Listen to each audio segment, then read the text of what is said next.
Hey guys, welcome back to another Truck Talk video.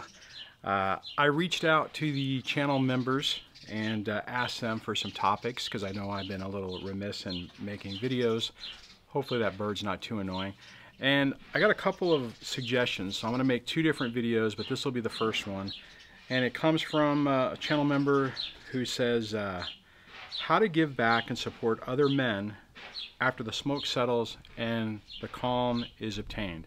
That's a really good question, and I think there's a lot of moving parts in this that you really need to think about, because that's really going to determine the type of person you're going to be on the other side of this. And what I mean on this is that if you go through a toxic divorce, and okay, let me back up. The normal scenario is this. You go through a divorce, it's horrific, you lose everything, you go through that anger, bitter stage. From sheer perseverance, you overcome it and you rebuild your life. The big part that I'm not saying in that thing is you don't heal from it.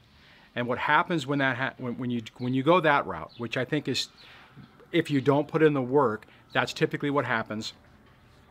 You come out of the other side and you might feel good, right? But you haven't dealt with anything. And the key way of understanding that is whenever you're a few years out of this, things have been great, and you run into a buddy who is going through the same thing, or you read a story about it, and it just you have that emotional flashback to everything, and it's almost like you can taste everything that happened a few years ago, a decade ago, 2 decades ago, like it never was even, like you never missed a beat. The problem in that scenario is you're not really in a good situation to help somebody, because whenever you have a situation that comes up and someone's trying to talk to you and get advice, is like, hey, Bill, you went through this, and your response is just vitriolic anger and hatred, which everyone is, I mean, that's absolutely a justified emotion, but you're not in a good position to help anybody else, right? So someone else looking at you, are looking at a person like that. Like if that's what this channel was, you wouldn't look at it and go, oh, okay, there's life after this. You would look at it and go, holy crap, I'm gonna be angry and bitter forever. Or worse, it validates that those emotions you're currently having in the first few months, first year or so of this, is the way, yeah, you absolutely should just stay focused on that. I've seen this, actually I saw this with my own father, because when I was going through my situation, even though he had moved on in his life and I mean, much older, and from the time he divorced my mom, when I was talking to him about my situation, it was an emotional flashback, like he just had the experience. And the problem is that then his advice to me was skewed, so to speak. I mean, it was one of those things where it really complicated it, because I didn't see light at the end of the tunnel. All I saw was more pain and misery, and the fact that this just kept going on and on and on. So getting back to this question, right? So, how to give back and support men after the smoke settles and calm is obtained. You have to focus a significant amount of time on healing yourself, dealing with those core wounds that got you into the situation that you even had the experience. And in the process of doing that, what happens is you make your peace with the experience. Right now, whenever I talk to somebody about their situation, I don't have an emotional flashback to my current situation. Now, I mean, to my situation, not my current situation, but to the original divorce and all the crap. Now, to be perfectly clear, in the first couple of years, if I would see something on the news, I would see something in a movie, I would talk to a friend, it was like all those emotions would come racing back, which made me ineffective to really support somebody. So the thing is that, in my opinion, whenever you heal those things and you make your peace with it, I'm not saying you forgive the person for it. I'm not saying that you make it okay, because it's not okay. Everything that happened is completely screwed up. But when you can deal with the situation and not have it emotionally wreck you, you are in a much better situation to help another person going through this, another guy going through this. You can sit down with them and say, dude, this sucks. It's gonna hurt, but ultimately, when you get past all of this, it's gonna be the best thing that ever happened. Now, and then you can even add in, and the reason is because you're gonna find out how you got to where you ended up. You're gonna find out how you ended up with a toxic person who is this vitriolic and basically, you know, just a monster. And as a result of that, you're gonna basically increase your own emotional maturity. You are going to be more selective on who you encounter and allow into your life, because you're going to understand your own worth, you're going to understand your own value, you're going to set reasonable boundaries, and you're not going to need validation from anybody else to make you okay in your life. You'll be able to do that internally, which means you're not chasing someone else and trying to people please someone else to get them to validate you and make you feel good. Now, and that's, how am I trying to say this? Basically, that's the point you need to get to. And I think that's how you end up helping people ultimately get through this. The really hard part about all this is most of the time when people when they get their life back, they don't want to deal with it anymore. You know, a lot of men are like, hey, I've been there, done that, you know, sucks for you, buddy. You know, good luck. I'm going fishing, right? And I get it. I get it. These situations are so horrific, so fucking just devastating. I'm sorry, I didn't mean to swear, but it's true. And you get to the point to where when you're on the other side of it, you're like, you know what? I've been there. I've done that. I don't want to do that anymore. The problem is it isn't helpful for the person that's coming up behind you going through the same situation.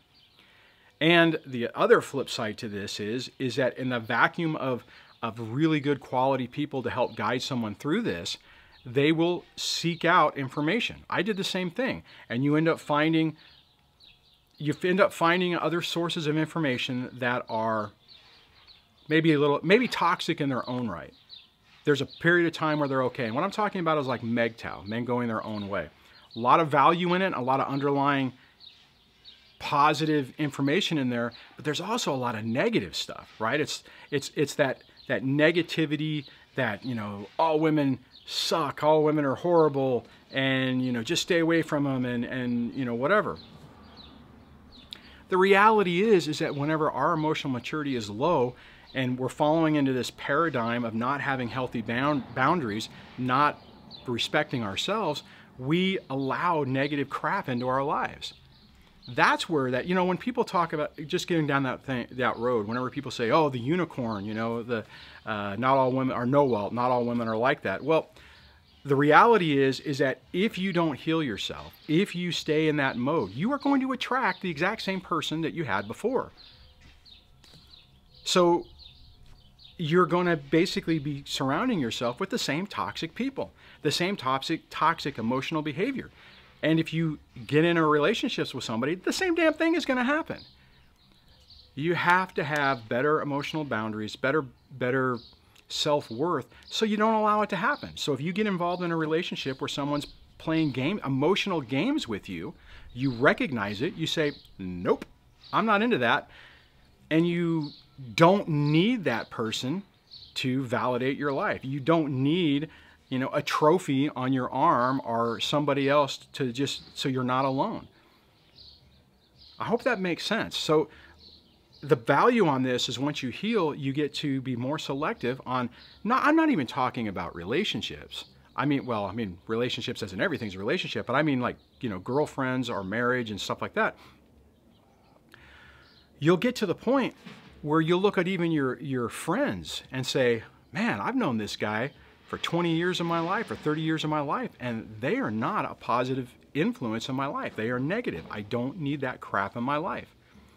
Or even better, you start raising your emotional maturity and your boundaries and your level, and you're able to take your old friends and bring them up with you. And that's kind of like one of those things. You'll end up either everyone will start rising, or you'll start phasing out people that don't deserve to be in your life. The fundamental core of this is starting out with getting yourself actually healed. That means, you know, sucking it up and going to therapy, trying stuff like hypnosis, like I mentioned that I use. I list the ones I use on my resource tab on my website. Basically, taking a step back on your own pride and saying, you know what, this didn't work. I need to do something different to make sure that my life going forward isn't the way it was before. That, in my opinion, is how you help other men going through this.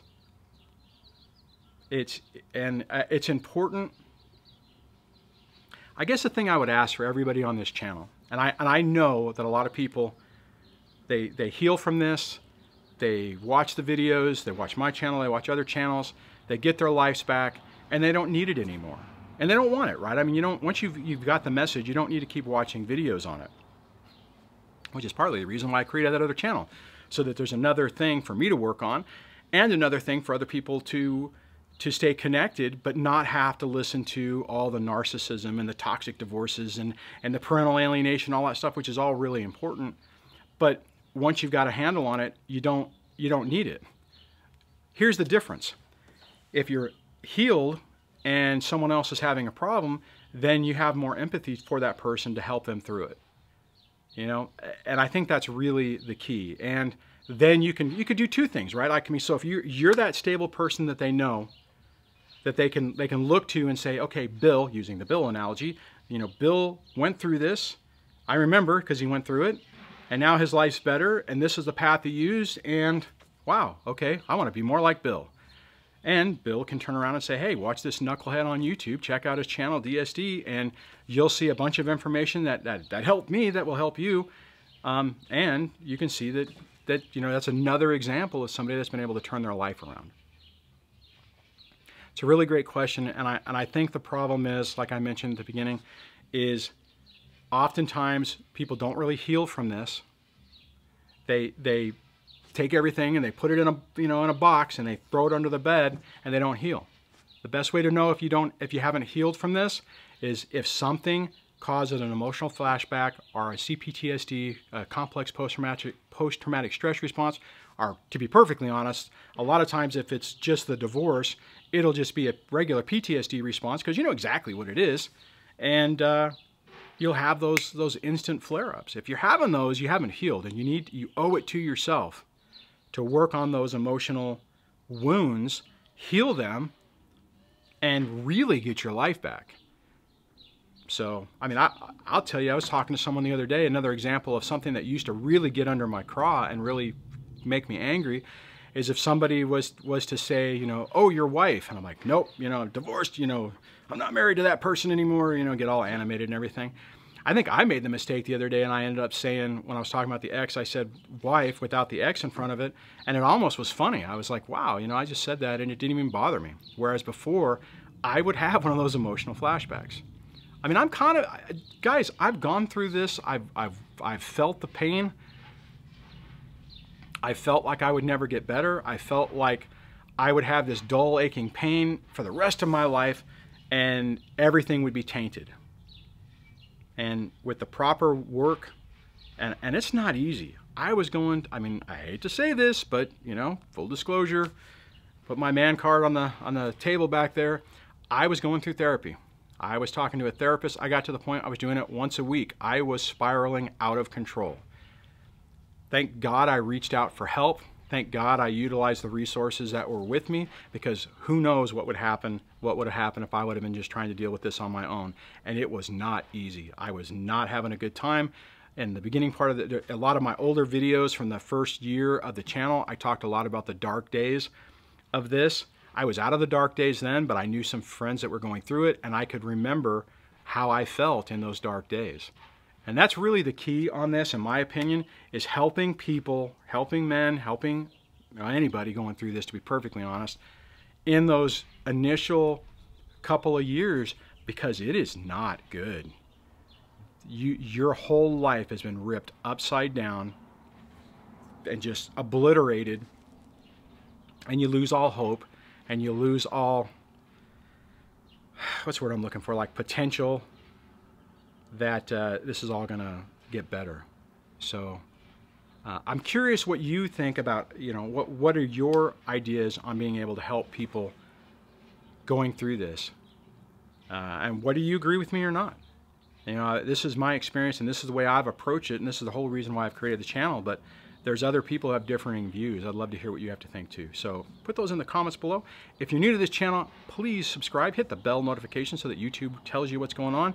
If you want a little bit different information, not different information, but you want a completely relaxed, non-stressful, non-narc related channel topic, check out my other channel. Watch some camping videos, listen to some nice relaxing music, and watch me be a fool out in the woods while I'm trying to figure out how to do all that stuff. Maybe that'll be a good distraction and give you something else to look at. And also realize in the back of your mind you're looking at somebody going, wow, this guy went through hell and now he has his life back. On that, hope you're doing okay. And thanks again for the channel memberships who are supporting the channel, who click the button down below to become members. I really, really appreciate that. Helps keep the lights on. And I'm going to continue reaching out to channel members for topics, and as that grows a little bit more, I'll start doing some not one-on-one, but some specific things for channel members, and really appreciate it. All right, guys, I'll chat with you later. Take care. Bye.